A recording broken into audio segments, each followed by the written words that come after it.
ఉదయాన్నే కొంతమంది స్టార్ట్ చేసేదే వాళ్ళ డేని వార్తలతో స్టార్ట్ చేస్తారు. సో అప్పట్లో దూరదర్శన్ వార్తలు అనగానే గుర్తొచ్చే పేరు శాంతి స్వరూప్ గారు. కానీ ఇప్పుడు శాంతి స్వరూప్ గారు ఆయన తుది శ్వాసను విడవడం జరిగింది. యశోద హాస్పిటల్లో, మలక్పేటలో ఉన్నటువంటి యశోద హాస్పిటల్లో ఆయన చికిత్స పొందుతూ మరణించారు. ఆయన తుది శ్వాస విడిచారన్నట్టుగా మనకు తెలుస్తుంది. సో ఆయన ప్రాంప్టర్ లేని సమయంలో కూడా తప్పులు లేకుండా చదివి గుర్తింపు తెచ్చుకున్నారు. అండ్ దూరదర్శన్ అనగానే గుర్తొచ్చే పేరే శాంతి స్వరూప్. ఈవెన్ వార్తలు అనగానే కూడా గుర్తొచ్చే పేరే శాంతి స్వరూప్. ఆయన చెరగని ముద్ర వేసుకున్నారు. సో ఇప్పుడు ఎవరైతే న్యూస్ ప్రెజెంటర్గా వాళ్ళ కెరీర్ని, ప్రొఫెషన్ని బిల్డప్ చేసుకుంటున్నారో వాళ్ళందరికీ కూడా శాంతి స్వరూప్ గారు ఒక రోల్ మోడల్గా నిలవడం జరిగింది. సో దూరదర్శన్లో మొట్టమొదటి బులెటిన్ చదివినటువంటి న్యూస్ ప్రెజెంటర్ కూడా శాంతి స్వరూప్ గారే. మరి ఈ అంశానికి సంబంధించి వారి అభిప్రాయాన్ని, అలాగే వారి అనుభవాలని, అంటే శాంతి స్వరూప్ గారితో ఉన్నటువంటి అనుభవాలను మనతో పంచుకోవడానికి ఈరోజు మనతో పాటు ఉన్నారు సీనియర్ జర్నలిస్ట్ శ్రవణ్ కుమార్ గారు ఉన్నారు. వారితో మాట్లాడదాం. నమస్కారం శ్రవణ్ గారు. నమస్కారం అండి. సో శ్రవణ్ గారు, పొద్దున్నే ఒక చేదు వార్త వినడం జరిగింది డే స్టార్ట్తోనే. కానీ ఒకానొక టైంలో డే స్టార్ట్ చేసేది ఆయన గొంతుతోనే. ఆయన చూస్తేనే డే స్టార్ట్ చేసుకుంటారు చాలామంది. సో ఆయనే శాంతి స్వరూప్ గారు. సో వార్తలు అన్నా, దూరదర్శన్ అన్నా గుర్తొచ్చే పేరే ఆయన పేరు గుర్తొస్తోంది. సో ఇప్పటికీ కూడా ఆయన ఈ న్యూస్ ప్రెజెంటర్కి సంబంధించి, వార్తలకు సంబంధించి ఆయనకంటూ ఒక చెరగని గుర్తింపుని, ముద్రని వేసుకోవడం జరిగింది. శాంతి స్వరూప్ గారితో మీకున్నటువంటి అనుభవాలు ఏంటి? ఈరోజు ఉదయమే శాంతి స్వరూప్ గారు శైవైకం చెందారనే వార్త చేరడం చాలా బాధాకరంగా అనిపించింది. అతను మాలాంటి అప్కమింగ్ యాంకర్స్ గా, జర్నలిస్ట్ యాంకర్ గా కానీ, న్యూస్ యాంకర్ గా కానీ ఏ పేరుతో పిలిచిన మాలాంటి అందరికి కూడా గురుస్తుల్యుడైన, గురు సమానులు. మనం ఏ విధంగా చదవాలి వార్తని అంటే డిక్షను అండ్ భావోద్రేకాలు ఈ రెండో కూడా విడివిడిగా మనం ఏ విధంగా మనం నేర్చుకోవాలి అంటే శాంతి స్వరూప్ గారి యొక్క 2 బులెటిన్ చూసిన సార్. అంటే భావోద్రేకాలు ఈ రోజుల్లో మనం ఫిక్షన్ యాడ్ చేయడం చూస్తున్నాం.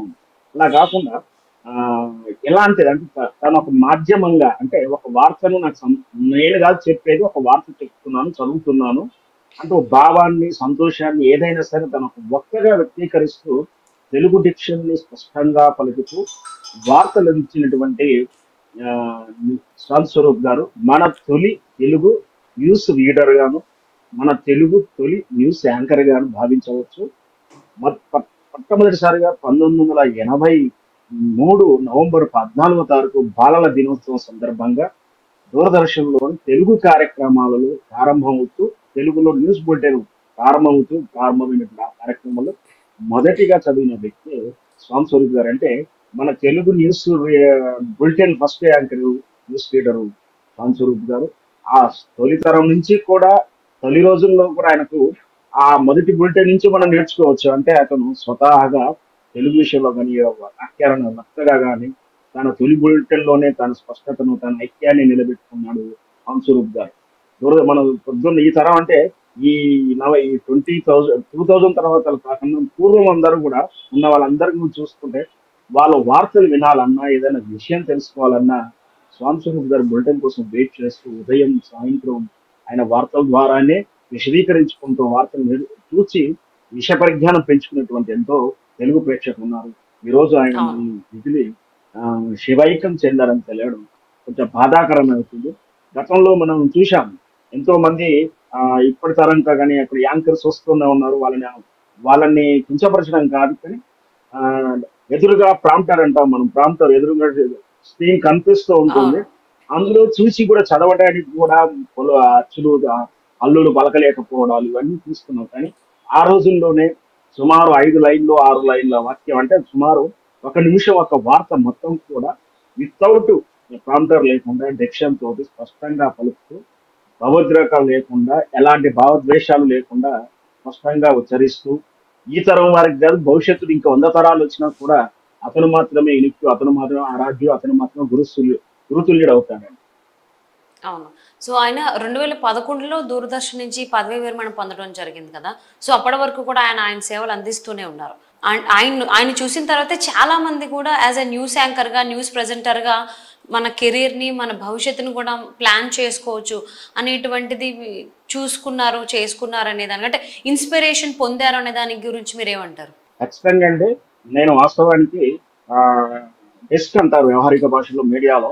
అంటే స్క్రీన్ ఉమ్, మీదకి రాకుండా కేవలం క్లారికల్ వర్క్ ఏదో టైప్ చేయడం కానీ, ఏదో బులెటిన్ రాయడం కానీ, లేదా కంటెంట్ రాయడం వరకు ఉంటుంది. అంతవరకు ఉండవని స్క్రీన్ మీదకి ఎప్పుడైతే నేను రావడం ప్రారంభించానో, స్టార్టింగ్ లో నేను నేర్చుకోవడానికి శ్యామ్ స్వరూప్ గారి మనకు యూట్యూబ్ లో ఉన్నటువంటి కొన్ని వీడియోలు, కొన్ని ఇంటర్వ్యూలు తను ఏ విధంగా ఇచ్చాడు అవన్నీ గైడ్ లైన్స్ చూసి నేను నేర్చుకున్నాను. ఎంతవరకు అంటే మనం ఎట్లా పలకాలి, ఏం చెప్పాలి, దానికి ఏం మాట్లాడినా కూడా మనకు ఎవిడెంట్ డాక్స్ ఉండాలి. అంటే సాక్ష్యం లేకుండాను ఎవరు అన్నారో తెలపకుండా గాలి వార్తలు చదవకూడదని, గాలిగా ఆర్గ్యుమెంట్ చేయకూడదంటూ ఇట్లాంటివన్నీ కూడా సాంస్కృతిక గారి వీడియోస్ ఖచ్చితంగా సెర్చ్ చేసి మరి నిజంగా చెప్తున్నాను.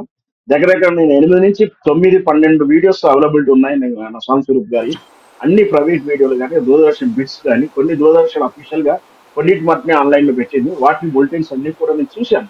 స్పష్టంగా మనం ఆయన ఏ విధంగా పలకాలని చెప్పడం కానీ, మొదటిసారిగా దూరదర్శన్ వార్త చదివినప్పుడు కానీ, మీరు అత్యంతంగా ఇబ్బంది పడినటువంటి వార్త అంటే కూడా ఇందిరాగాంధీ మరణాన్ని ఆయన చదివిన సందర్భాన్ని కూడా ఉదాహరిస్తూ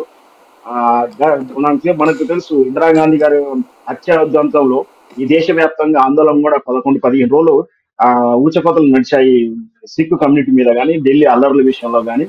దాన్ని ఎంత ప్రజెంట్ చేసిన విధానం, చేసిన పద్ధతులు ఇవన్నీ కూడా ఆయన ఇంటర్వ్యూలో చెప్పాడు. అంటే వార్త ఎంత బాధాకరంగా ఉన్నా కూడా దాన్ని భావోద్రేకాలు లోను కాకుండా స్పష్టంగా ఎలా పలకాలి, బయాస్ లేకుండా స్పష్టం వ్యాకరణ దోషాలు లేకుండా ఎలా చదవాలి, ఇవన్నీ కూడా ఆయన ఇంటర్వ్యూలో చూసి నేర్చుకున్న విషయమే. కాబట్టి ఆయన ఒక రకంగా చెప్పాలంటే గురుతుల్యుడని కూడా చెప్పొచ్చు. అవును. సో శ్రవణ్ గారు, ఇంకొకటి ఏంటంటే మీరు చెప్తుంటే మాకు గుర్తొచ్చింది. ఒకానొక టైంలో ఇప్పుడంటే టెక్నాలజీ ఉంది కాబట్టి విజువల్స్ అనేటువంటివి చాలా తొందరగా వచ్చేస్తున్నాయి. బట్ ఆయన కెరీర్ స్టార్ట్ చేసిన టైంలో విజువల్స్ రావడానికి చాలా టైం పట్టేది. బట్ ఆయన వాక్చాతుర్యంతోనే అంటే ఆ మాటలు వింటేనే అక్కడ ఏం జరిగింది, ఎలా జరిగింది అని కళ్ళకు కట్టినట్టుగా తెలిసేది మనందరికీ కూడా యాక్చువల్లీ. అవును, సో ఆ టైంలో అవును. మేము మా చిన్నప్పుడు ఆయనవే చూసాము. సో ఓకే, న్యూస్ ఇలా కూడా చదవచ్చు, ఇలా ఇలా ఉండాలి, ఇంత సెటిల్డ్గా చదవాలి, ఏదైనా కానీ భావోద్వేగాలని బయటకు చూపించకూడదు అనేది కూడా ఆయన చూసి మేము చాలా నేర్చుకోవడం జరిగింది. అవును. సో మరి వాస్తవంగా ఆయన కుటుంబ సభ్యులు గురించి కనుక మనం మాట్లాడుకున్నట్లయితే ఆయన కుటుంబ నేపథ్యం ఏంటి, వాళ్ళకి పిల్లల గురించి ఏంటి అంటారు? వాళ్ళు ఏమన్నా ఇందులో యా. మీడియాలో ఉన్నారా తను లేకపోతే? సహ సహ తన అవునండి. తన సహ యాంకరే దూరదర్శన్ లో మేడం రోజారాణి కూడా మనం ఎవరైనా చూస్తే తెలుస్తూనే ఉంటుంది. తనని ఆదర్శ వివాహం చేసుకోవడం జరిగింది. అతనికి 2 కుమారులు. వాళ్ళిద్దరూ కూడా అమెరికాలో సెటిల్ అయ్యాడు. ఈ రోజుల్లో ఇంకొకటి ఇక్కడ స్పష్టంగా చెప్పాలంటే, ఇప్పుడు మనం 2000 తర్వాత ఈ ఐఐటీలు, కంప్యూటర్లు ఏవో అంటా ఉన్నాము. కానీ సుమారు 80 దశకంలోనే తన 2 కుమారులు ఐఐటి చదివించి ఉన్నత చదువులు చదివించి అంటే భవిష్యత్తు అంచనా వేయడం కూడా ఎంత బాగా వేశాడు కూడా దీంట్లో మనం చెప్పొచ్చు. భవిష్యత్ తరం ఎలా ఉండబోతుంది, ఐఐటిని దాని ప్రాధాన్యతలు ఇస్తూ దాన్ని చదివించి పిల్లలు ఇద్దరు కూడా మరి వృత్తిరీత్యా వాళ్ళు అమెరికాలో సెటిల్ అయ్యారు. బహుశా ఈ రోజు ఇప్పుడే కదా 1 అవర్, బహుశా 1-2 అవర్స్ కూడా 1.5 అవర్ కూడా కాలేదండి సెవైకిల్స్ ఉంది. ఆ, బహుశా వాళ్ళ కుమారులు అమెరికా నుంచి రావడానికి సమయం పడుతుండొచ్చు. లేదు బహుశా ఈ రోజు కానీ రేపు కానీ వస్తుండొచ్చు. 2 రోజుల క్రితం అనుకోకుండా హార్ట్ స్ట్రోక్ వచ్చింది అన్నట్టు అనుమానం రావడం, అండ్ హాస్పిటల్ చేరడం, చికిత్స తీసుకుంటూనే ఉన్నారు. కానీ ఈ రోజు ఉదయం దాన్ని శివైకం చెందారని వార్త మనకు రావడం విచారకరంగా ఉంది. అవును, నిజంగా అండి. సో ప్రముఖ న్యూస్ యాంకర్, న్యూస్ ప్రెజెంటర్ శాంతి స్వరూప్ గారు లేకపోవడం అనేది నిజంగా చాలా బాధాకరంగానే ఉంది ప్రతి ఒక్కరికి కూడా. సో ఆయన రీసెంట్ టైమ్స్లోనే మన ఛానల్కి కూడా ఆయన ఇంటర్వ్యూ ఇవ్వడం జరిగింది. సో ఆయన ఆత్మకి సాధి చేకూరాలని మనస్ఫూర్తిగా కోరుకుంటూ థ్యాంక్ యూ శ్రవణ్ కుమార్ గారు.